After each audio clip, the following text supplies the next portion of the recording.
ears about things that it's kind of stupid to do, because they will come back to haunt you in the end, and places where we find sort of interesting little rough spots.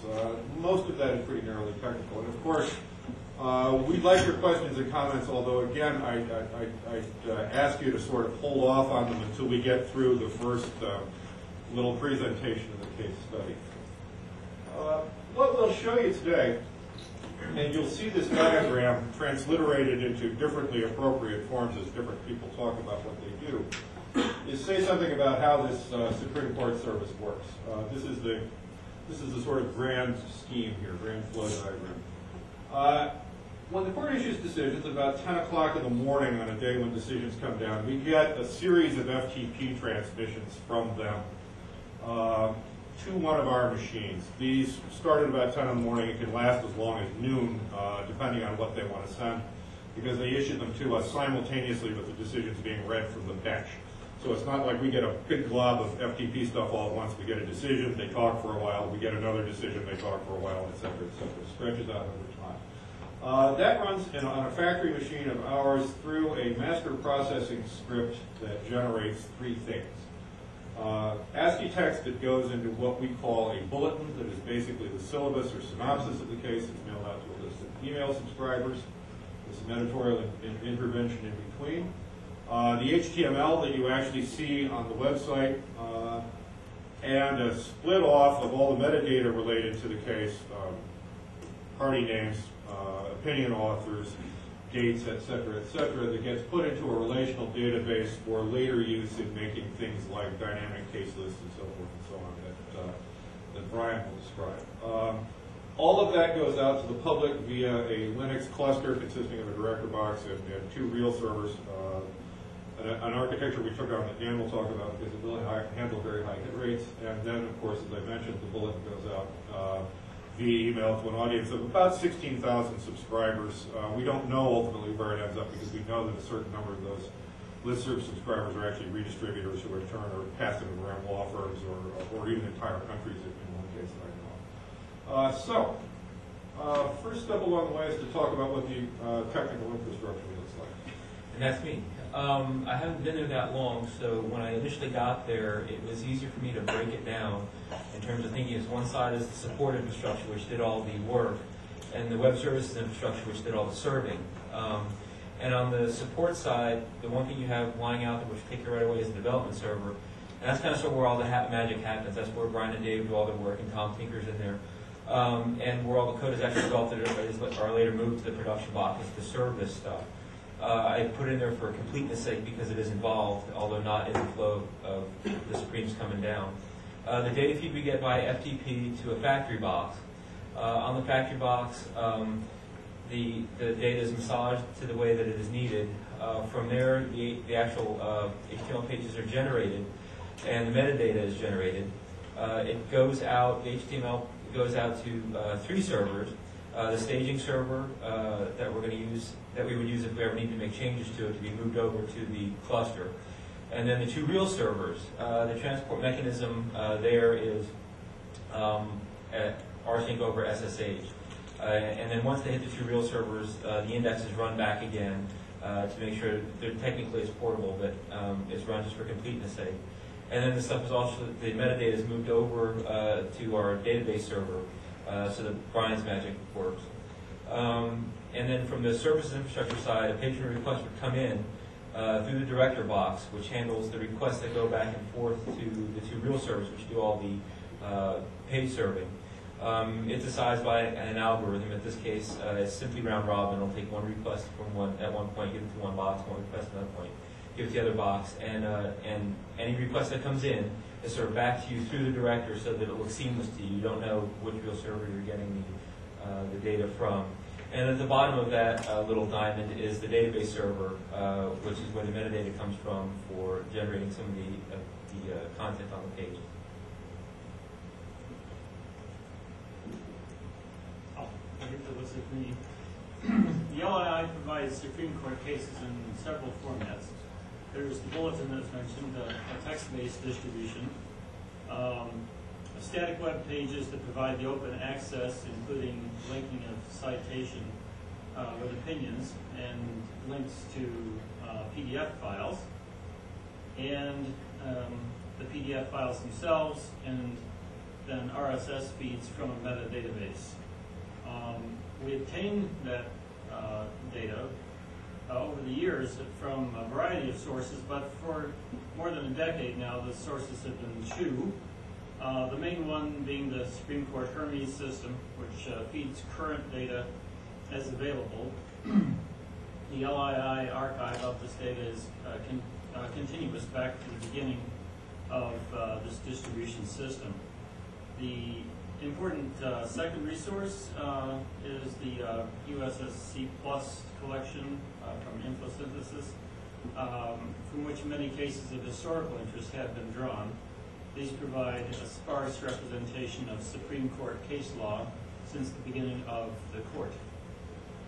So those sort of provide two somewhat overlapping, basically orthogonal spaces. So process slide, overview, very high overview, quick look at the processing involved. PDF comes in directly from, this is for the Hermes source information. The PDF comes in and we basically pass it right through. As I mentioned, it's referenced through the static HTML pages. The tagged ASCII is a sort of proto-XML format that's used in several ways by the perl script in the middle there. It's the source of the HTML web pages, the static web pages. The bulletin text is spun off as an untagged version of the HTML. And the metadatabase used by the RSS feeds is updated with each run of this filter. The database is also used to help resolve link requests coming in from the web. You see, it's a resource for the CGI that actually processes the links that come in. Until last autumn, down to the lower, the stuff we get from the USSC Plus collection. Excuse me. The historic opinions were made available on the web using folio views. This data has been converted as of last autumn into some static HTML pages that mimic the HTML that comes out of the recent and ongoing process from Hermes. So they look more, the look and feel is more the same. Notice that the PDF in that category has still got a question mark in front of it. We'd like to mimic that as well, but we would have to sort of do that on our own. There's no sort of pass-through free lunch on that one, so we'll have to generate those ourselves sometime. It's just still on our to-do list. Notice, though, that this conversion, notice the X word in the middle of the lower line there is really where I came into all of this. And we're using that XML as an intermediate form. And who knows, it might be used as a starting point for some further integration. There again, we have a long to-do list with lots of interesting things to do, and that would be an interesting possibility. So I'm going to take one step back and talk about the real-time process that pertains to the current Supreme Court decisions. As Tom mentioned, at around 10 in the morning, the decisions begin to be released. And the reporter of decisions will send the decisions once they've been read from bench. All of the processing that David has described, and Dan as well, up until the point that I come in, is completely automated. And when it comes time to send out the bulletin to the subscribers, that is the first time where in which there is a human hand in our organization touching the material. So in order for the 16,000 subscribers to get their email, and they will let us know if they don't get it, I have to receive the computer-generated draft of the bulletin, which is basically ASCII text. Usually I have to clean it up a little bit because, as you saw in the earlier slide, there's a lot of processing that happens. The material comes to us as tagged ASCII, stuff gets stripped out and added back in, and in this whole process, given that the original bulletin emailing had some pretty strict parameters to conform to, and so there were line breaks at the end of every line, as you can imagine, it gets a little bit messy. Once it seems like it's ready to go, it just goes into a LII list manager system, and that is a cut and paste operation. I send it out to get tested, and once I'm satisfied that everything is up and running and ready to go, I send it out. As you may have observed, this is a giant choke point in the whole process, but this is really our first opportunity to ascertain that everything else in the process has worked, that the court has given us our raw material, that our systems have done what we wanted, that the servers are up and running, and that the opinions appear on the site as they're supposed to be.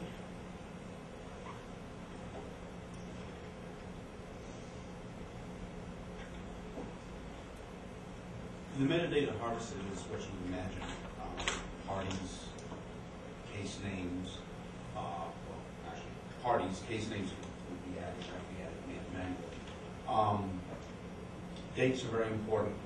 The type of case, opinions, recurrence, and so on. We add some things like questions presented. Official cites are done by hand by student labor when they're finding available. The metadata goes into a relational database. That's the largest set of metadata we have. A subset is put into the HTML files as meta elements. And I think we have something about the RSS, which is not really storage, but that we deliver metadata out of RSS. What can you do with it? The main thing is, well, if you look at the home page, the Supreme Court home page at LII, you'll see a list of cases. It's mostly on the page. And that's not someone figuring out what the most recent cases are.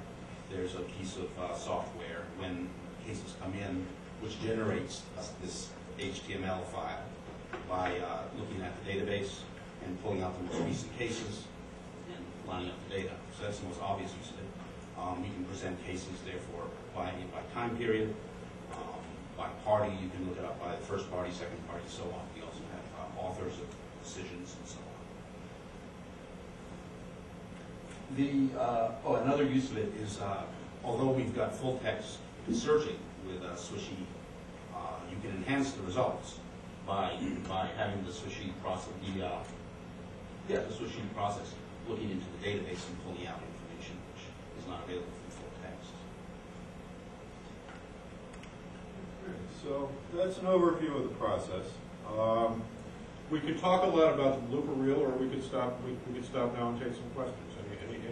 Anybody been provoked to ask anything so far? I noticed, for example, that we've said very little about the administrative aspect of all of this. What you see in front of you is the entire LII. And we are collectively responsible for something like 250,000 web pages. Yeah? I'm curious to hear what you use for your clustering. It's a Linux virtual server cluster, open source project, comes indigenous to Red Hat, although it's a little bit better if you don't find it yourself to compile it.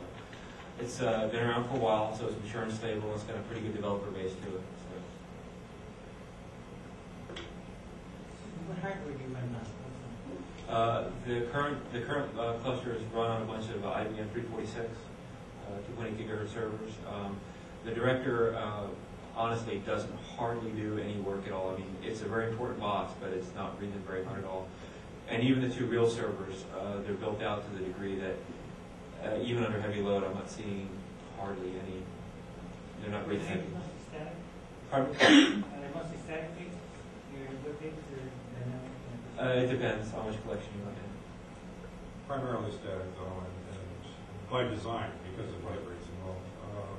We can approach, this has happened once, it's a number I love to throw around, and Dan knows I can't resist it, so I will. It will never happen again. When Bush v. Gore came down, we were doing about 5,000 hits a minute for 14 hours.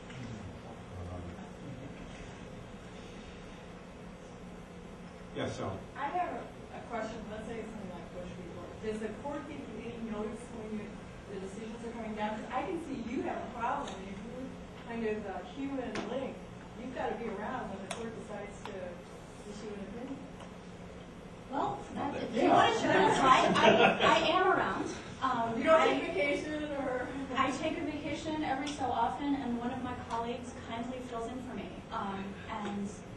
But ultimately, I check a number of different sources because I can't rely on 100% on the court to send us everything they need to send us when we need to get it. On our Lyris server to be running necessarily, it's on a variable box right now. On any of a variety of other things. So I rely on the Associated Press and some bloggers and the court itself, their website being updated, and a bunch of other things. And then I yell and scream and poke my colleagues with sharp sticks when something is going wrong. When the medical marijuana case came down, Yeah. They did not send it to us initially. It was a transmission error actually at the court. We had to go chase them for it. But we fortunately discovered it rather quickly because the headline hit CNN, I think, the second it came off the bench. And so we were maybe a half hour late with it. But, you know, anyone can die at any time, I think, is the other. So what would be the timing from it? It comes down, it's announced in the evening, you hear it on the evening news. Will it be the next morning when you get No. No, the court has a very strict policy, as you probably know, of saying absolutely nothing to anyone about what they're going to do until they do it. We have learned to read the oral argument calendar, the actual session calendar that they issue that's on their website. We learned to read those tea leaves so that we generally have some suspicion of what might happen in any given week as to whether they'll issue anything or not. But as to what specifically it will be, we generally don't know. The one thing you can be sure of is that the very high-profile cases, the high economic impact cases, will come out in the last week of the term. They toss those over their shoulder on the way to the beach. But other than that, we get no warning. As far as timing goes, my understanding is that there's a little guy sitting in the courtroom hitting the button on the transmissions as the decisions are read from the bench. They start at 10 in the morning. The first we usually see of them is around 10:08. And that can go as long as 11:30 or noon, depending on how long it's taken them at the bench to do it. Unlike LES or Lexis or some of the other services, we wait until we have everything for the day, until we process anything. I'd like to say that was a policy decision. In fact, it was my inability to get the software to do anything else.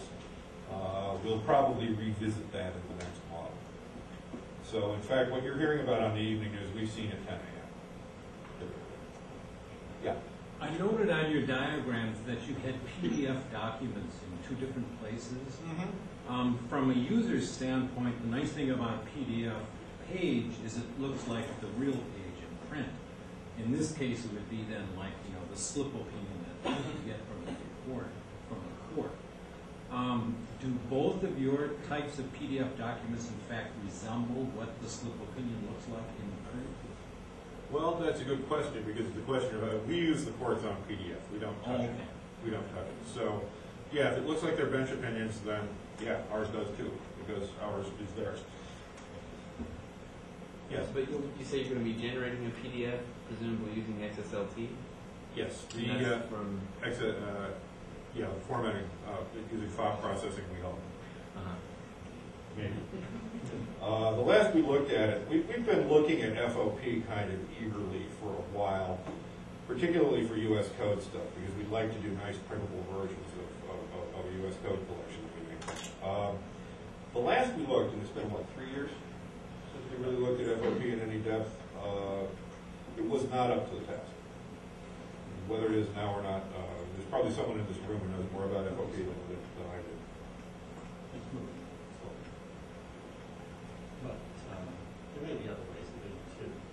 The interesting part of that question, though, is it sort of pushes back to, well, to the XML model, to the model of processing that involves XML and XSLT, and then pushes back to the possibility of, well, maybe, pushing in some value added to, so they aren't just slip opinions, maybe they're like more like the real thing, and so would they have to be exactly synchronized, and if we could do that, then maybe we could make formatting that would look just the same. But you get into a lot of very tricky details when you try to reproduce any typesetting, but especially if you get it, starting with material.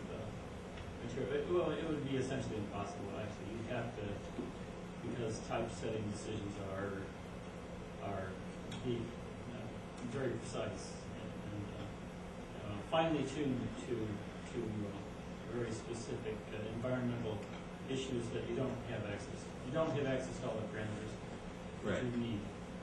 Doesn't seem like you'd want to come across as, or you wouldn't want to reproduce. So you'd almost have to make it deliberately say, I'm not quite the real thing. I'm just a thing that sort of looks like the real thing. Advantages to some distance, I think. Yeah, that's. So you have the PDFs, that come from the Supreme Court from what date forward? Dave, decision. Yes. No, I mean how far? Oh, how far back we go? The court started putting out PDFs in 96. I don't know. It was in that area. It was not immediately with the start of the Hermes service, which curiously, I mean, this tells you something about digital archiving. Nobody actually knows when the Hermes service started.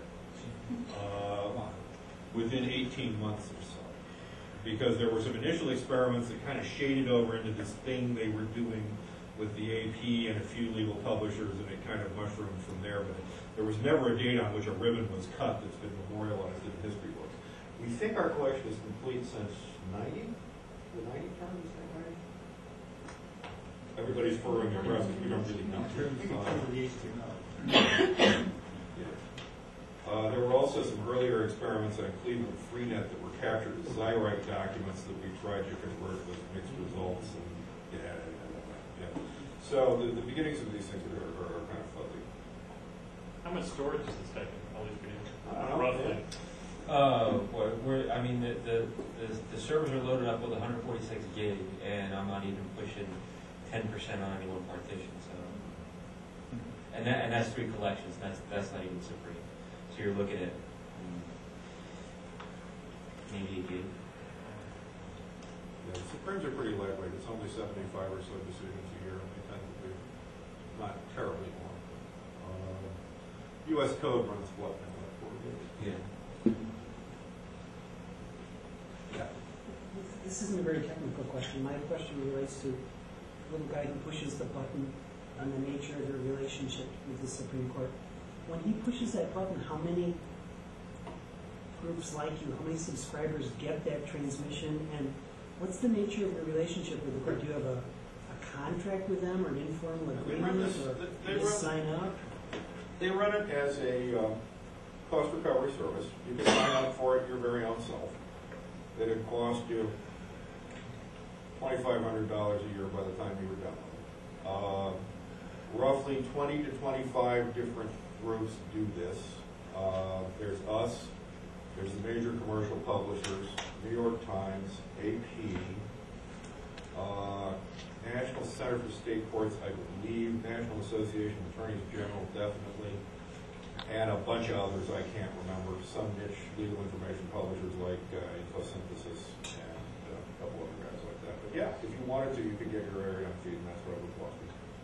The number of subscribers has been relatively stable for the 10 years that we've been doing it, although the population has turned over a little bit.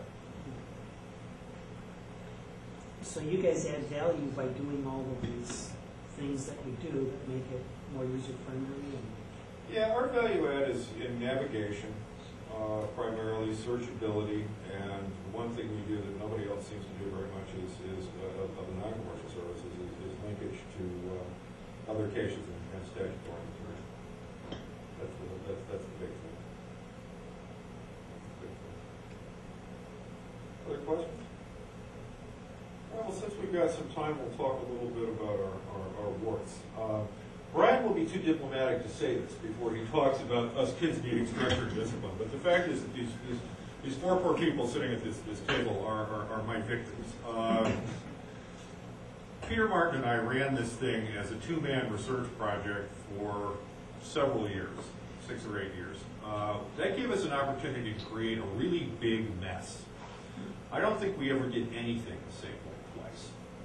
And when Brian was brought in as our first sort of hire beyond the two, he encountered a lot of that mess and has a few things to say about it. Yeah, He's looking a little stunned. I mean, yeah, when I started and I was dealing with the Supreme Court, I was confused. I mean, I'm always confused, but I was particularly confused maybe there. And moving on from the Supreme Court for a second, I mean, the next collection I went to, say CFR, or well, I built that tonight, but anything, the Code and NICTAP, the New York Court of Appeals, it was also confusing in a new way because everything was different. And that leads us to the first point, which is, you know, one system really has made my life and I think other people's lives much simpler. So we pick a place on a computer and on a host, and that's where all the project routes go. So however many projects you have running off that, you put all the root directories in that directory, and then underneath them you have, you know, a log directory for debugging, a bin directory if you want to have like a perl scripts building things.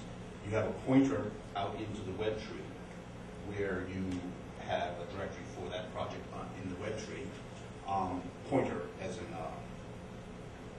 the symlink, as this is Linux, which is very nice from my point of view because I can kind of sit up in a project root and look down at the entire thing. It all looks like, which is not at all the case when we with the collection when we first started. Things are kind of off in various directories, and it's very hard to pick up all the pieces of something and say, if we want to move this, what are the 18 directories that need to come along?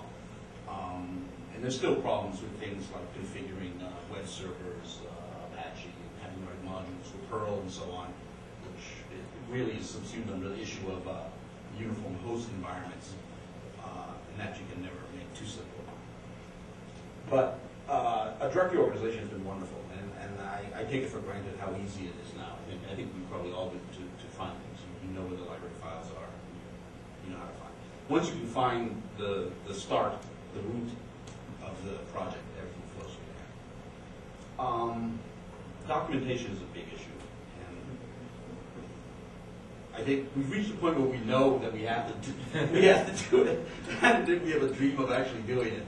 And I mean, the main thing is that there's no intellectual process as you sit there in the middle of a project by which you can arrive at an understanding of how urgent it is to document things, of how completely befuddled you will be, or the next person in 2 years, or sometimes 2 months, 2 weeks, or 2 weeks, and you look at the project. It's just, I'm always amazed, because you know, you sit there and you're working on a thing and it makes sense, and then you look back at next year, Tom and I are both clutching our brows saying, what is this? What does this do? We meant to do something here. What was it? The style of PHP, a lot of stuff is PHP, a lot of the web pages are generated by PHP. And the style of PHP you tend to find, I've found at least in books and websites, tends to be this kind of mishmash of PHP and HTML. And we've really tried to get away from that and be fairly rigid about, you have your scripts.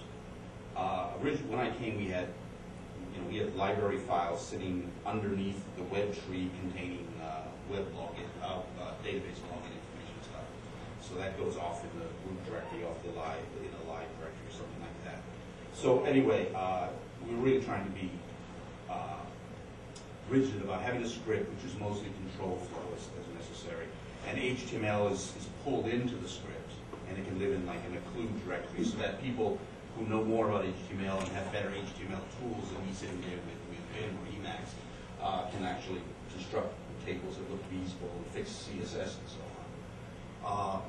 And we also did something which I think is quite slick, that I guess was Tom and I came up with, or maybe it was Tom, which is our database connections are no longer made by some kind of explicit calls from a script. We have centralized libraries, and in other words, a set of libraries mostly for Perl, PHP, and whatever else we need, and a configuration file, which is all the database connection information, like what the server, users, passwords, and so on. And it's abstracted under the name of a collection and a function. So, and then this can be put under version control and moved around, kept coordinated. So a piece of software just says, in the case of the Supreme Court, it says I'm dealing with the Supreme Court, and I want to show the production web pages, and it says that to the library file, the library files, the functions that are centrally located, and they figure out how to connect what database. If it's production, then it's not the test database. If it's showing web pages, it doesn't need to use a user, which has read permission. So you can have you can really refine your control over the database, and that's very nice. It's abstract, which is nice, and it also is more secure, I think. Need from host. No magic. To me, that means that there's probably a lot of I don't know. I'm kind of a savage with my stone axe clutched and just doesn't want to know about all these scary new technologies. But I think we're slow to adopt new slick ideas, and I think that's not always a bad thing, because we're not saying, oh, this looks great and this looks fast and this will allow us to write code that does all kinds of cool things. But then, of course, 2 weeks, 2 months, 2 years later, we're saying, oh, we never really use that technique again, and no one understands how it works. And that probably makes us a little bit, probably excessively conservative in some ways, but there's a benefit to it, that we're less likely to confuse ourselves in the future. It's harder to break stuff, which otherwise we're really good at. Want to talk about Slashdot again? Yeah. For those of you who don't know what it is, Slashdot is kind of a news site for geeks. And if you have your site posted in a news article on Slashdot, it usually winds up being the kiss of death of your site if you don't have the bandwidth to handle it. And some relatively large sites have been brought down, NASA, by having something posted to Slashdot. And we have the same issues if a popular case comes down. Tom threw out the statistic of the 5K hit per minute when the big, this was before my time when Bush v. Ware came down. And that, when something like that happens, we see an increase in traffic, and depending on what server it was running on at the time, you see, the infrastructure starts creaking at the seams, making groaning noises. Your response time goes down, your load on the particular server goes up. You wind up reaching bandwidth saturation on your network, and things will start to fail. Things that normally wouldn't fail will fail under load. Since we implemented the cluster, which is a level 4 switch, basically, with NAT compiled into it at the kernel compile time, because you have to with LVS, we don't seem to have that many load problems anymore, at least on the server side of things. It handles it pretty easily, and as I said before, it's seamless to the end user, so you really wouldn't know how many servers I've got sitting under the director, or even if the servers are in my same network, if I should choose to put them somewhere else. But regardless, we're not seeing, even under the medical marijuana case, it probably generated a good bit of traffic for us in the past week or so. Really not seeing it breathe real heavy at all. Response times stay good. it doesn't creep that much. The other thing that we're doing to buy back a little bit of computing power is we're using, Apache has a memory caching module in it. And it's complex enough in its own right that you could spend an hour talking about it. Basically what it does is it determines what is most looked at on your site and then caches that particular information in memory. And then make sure that what's in memory is actually relational to what's on the disk. And then so that when somebody comes and looks at it again, it doesn't go back to the disk, repeat the query, and serve it up. It serves it right out of its memory, which cuts that, it cuts down a lot on the CPU usage. It increases your memory usage, but memory's cheap, generally speaking. So the single point of failures that we have, or the bottlenecks that we have, is the network. I look at it periodically for collisions, and I don't see too many. But I know that we have them. I don't think we're at saturation point yet, but even under heavy load, you assume that some of the latency is coming from your network. And we have a single switch 100 line that comes into our switch and our server. And I joke that if you touch it, it's physically hot, especially during peak days. And to get back to the service real quick, when I first got there, the only thing I could think of when I walked into the room and looked around was the old Taco Bell commercial where the Chihuahua was trying to catch Godzilla. The catch line was, I think I need a bigger box, because we needed some bigger box. We got it. Then the database server, I have suspicions, is working hard most days. The CPU usage is up. And I have a feeling that we're getting some latency from the database server. And the database server also brings into context our single points of failure, of which it is one. It's the only database server we have. It's of course backed up to tape, but it would be a recovery to get it back.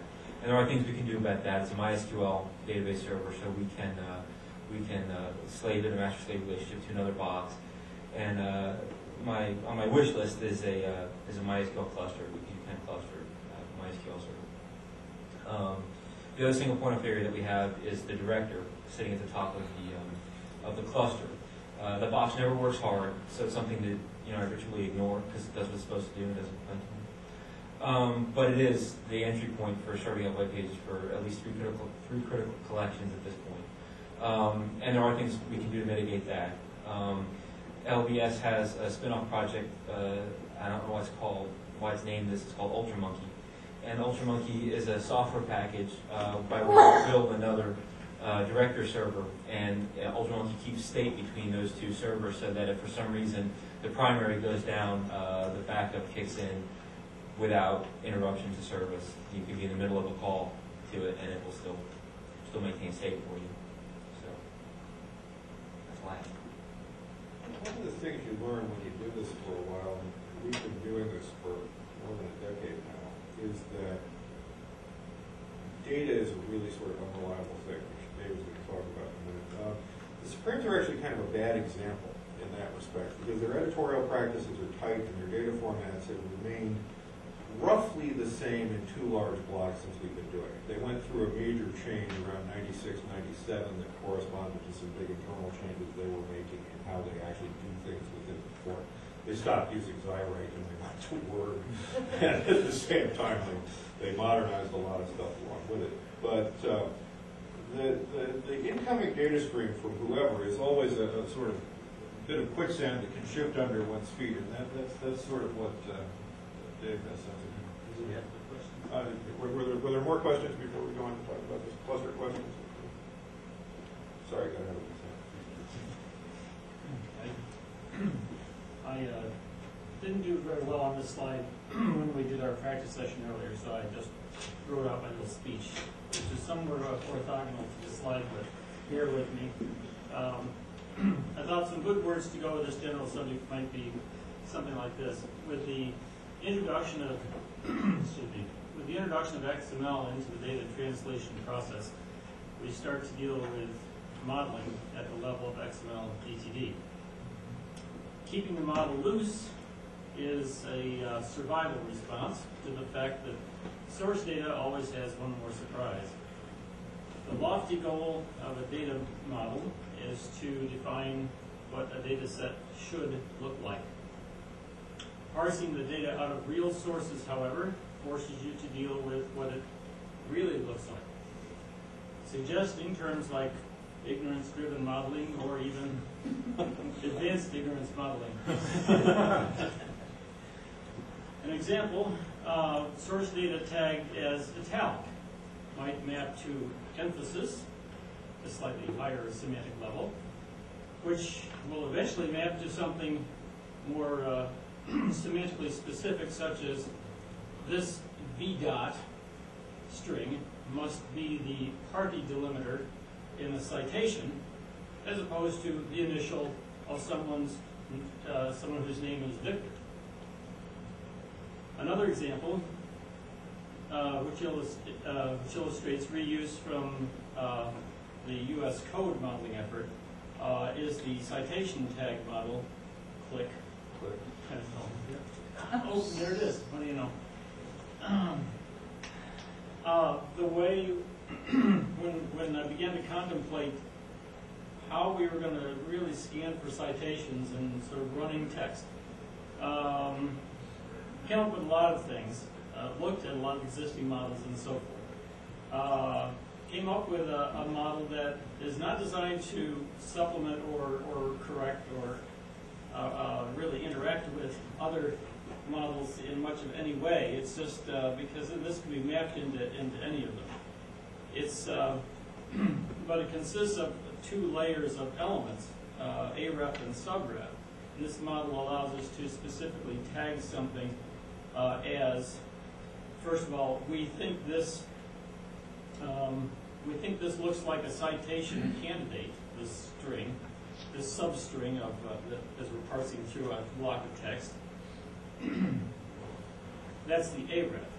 Then within the aref, we can use subref to say we think we have a link, but there are some qualifiers, and we provide some attributes. A couple of them are the TG for target qualifier and CG for context qualifier. We haven't really gotten into using the context qualifier yet, but just simplistically using target qualifier, which uses a database to there again over on that over on our that afflicted database server, but in a very significant process that actually for each time our filtering process thinks it has a link, it looks it up. And actually it doesn't just look it up. It looks it up in a few different ways, so it doesn't just flag it good, bad. It flags it normative or several degrees of less than normative, or we really think this is probably a bad one. And that's really been very handy in terms of getting out a product that's fairly stable. Do we always come up with? Well, actually, we've just begun to use the whole mechanism because it's almost open-ended in terms of the things you could do with that approach. But just having that has introduced some resilience that means that you can actually plow forward with a filtering effort and get some data out the door and in front of somebody while still imperfect. And we actually have a way of sort of dealing with and remembering the imperfection in a natural way as a natural part of the data, just like we function. When you generate an internal hyperlink in a case to another reported case, have you had trouble with any of the vendors saying, don't fiddle with our reporter sites, that's our proprietary information, it's not part of public information in the case? Yes, there's probably more towns again. Short answer, no. By the time we started out doing this, and actually there are a couple of reasons. By the time we started out doing that, there was internal acknowledgement within West that the proprietary citation battle was lost. Juris Yeah. litigation. That was known within, they knew they were fighting a rearguard action as early as 1994, whatever may have actually happened. So that was a large part of it. But the other part of it is that, of course, because we only really hold 10 years worth, or 12 or 13 years worth now, plus significant historical decisions, we pass those other unresolved references to cases that we don't hold internally off to something that gives you your choice of viewing and says, FindLaw has this, West has this, Lexis has this, which one do you want to see? They view this as a marketing effort and are inclined to leave us alone for, I think, probably that reason. There may be representatives from those companies here who would disagree with me, but I suspect that's what's going on. I saw another hand up somewhere. Oh, guess not. The implication of this actually for our U.S. code data, which is really where this set of techniques was developed, is that I think our cross-referencing, our automated cross-referencing there is now accurate, very close to the limits of what the Law Revision Council itself has done. The last time I think we looked at it, we were looking at references that, of which perhaps 3% were inaccurate, and we knew that at least half of those were the result of errors at LRC. Is that error? That's why we're down. So for automated cross-linking, it ain't bad. The fact that the things that are wrong are Known to be wrong. catastrophic. They don't go catastrophic. So it's not a catastrophic thing for something to be wrong. So this one is my favorite slide,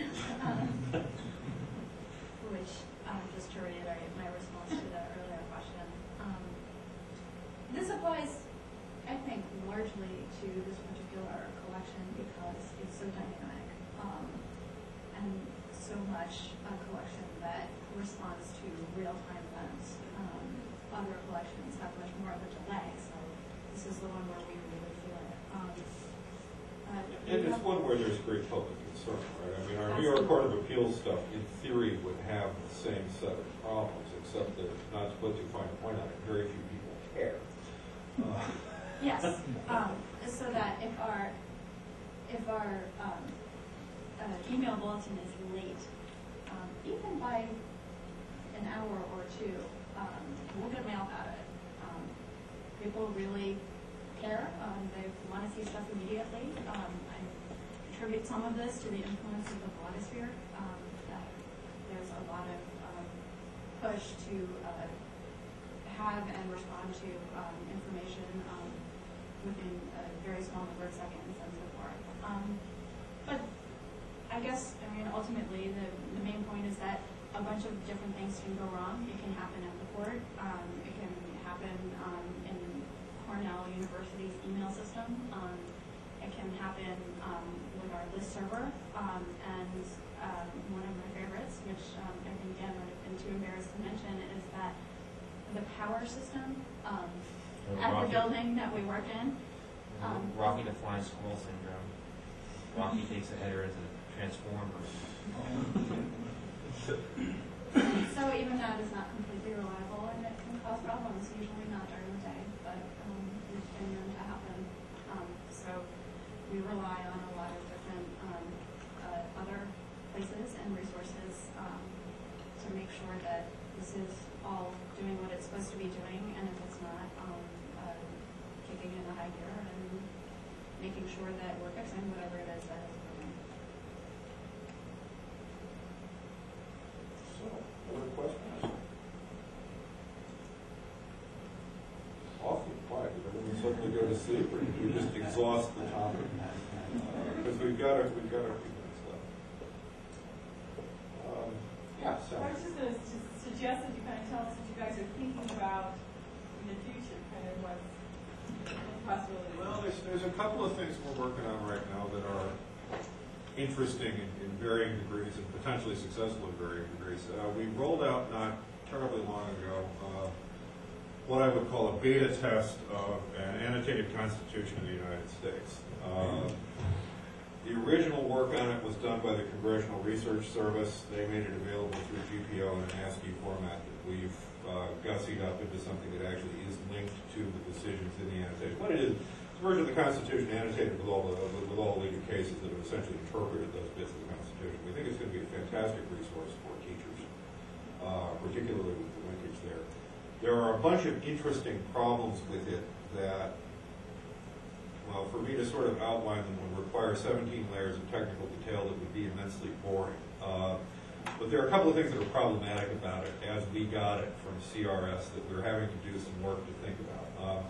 One of them is that there's no clear way, given that CRS is revising this thing all the time, to have sort of stable addressing into the thing. There's nothing that comes in the source data that provides a pointer that says commerce clause, that you can reliably go to. And we're having to think about how we're going to implement some kind of persistent addressing and indexing system that will let people get into this consistently as it changes over time.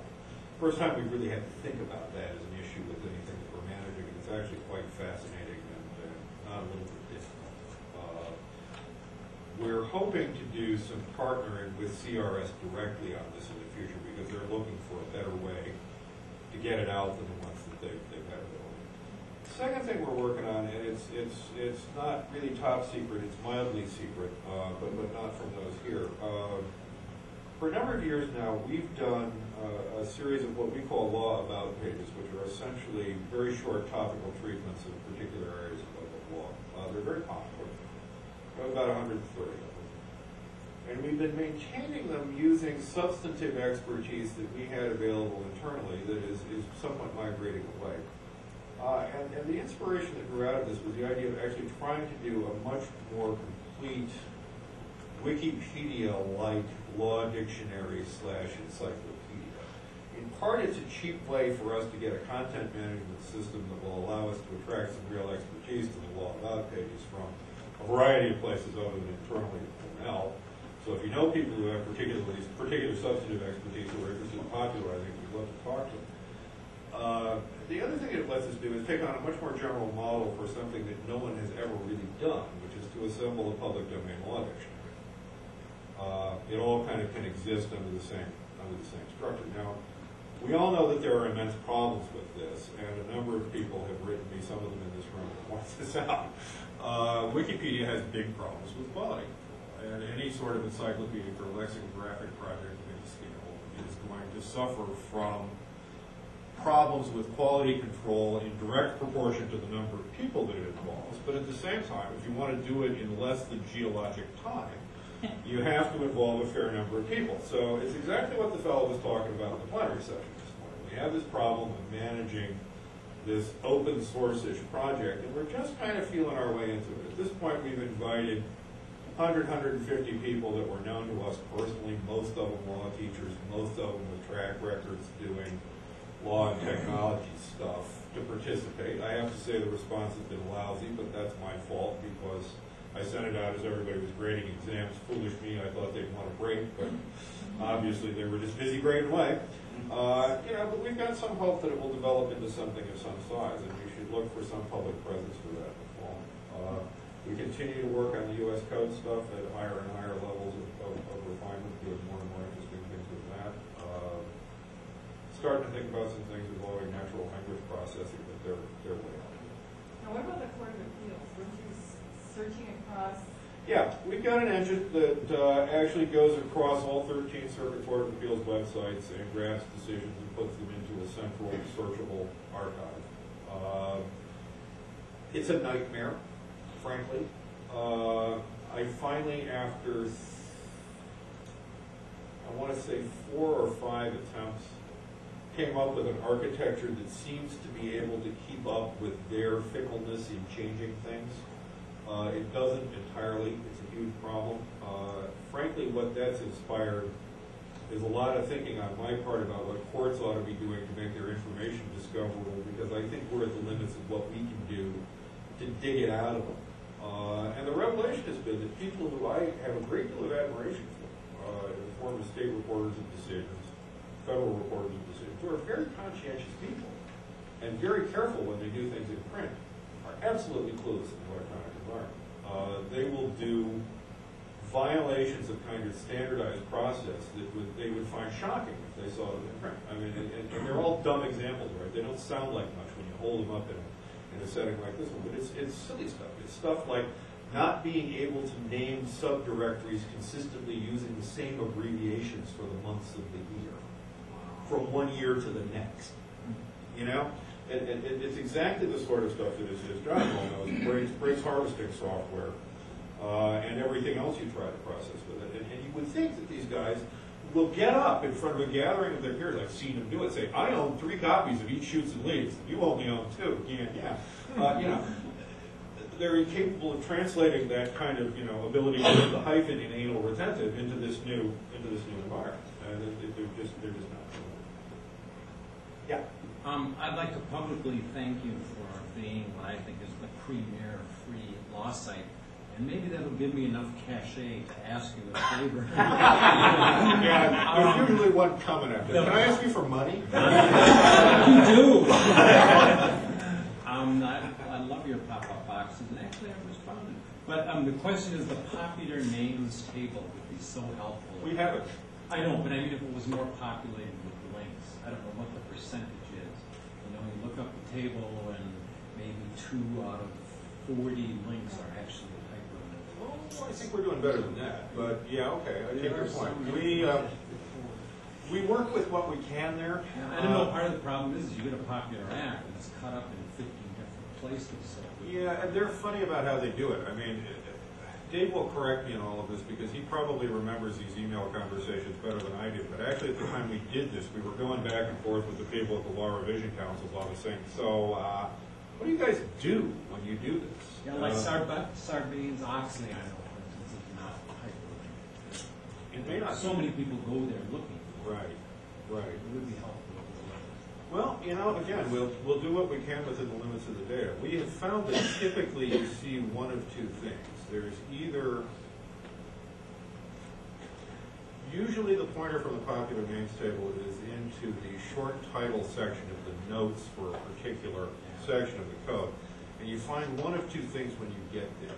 You either find that the short title section is effectively providing a roadmap of how they've exploded the thing out over the code, or it's simply there, and if you look at this, if you back up to the chapter level from the section, you see that they've moved the thing in toto, with each provision being a new section within the code. So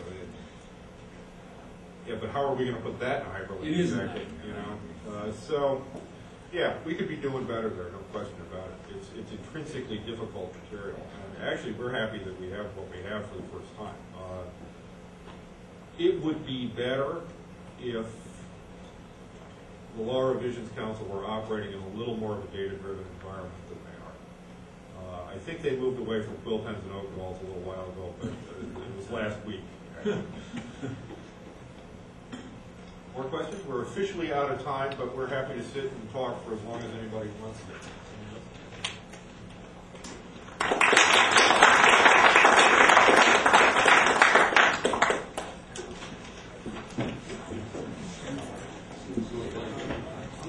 It's not bad.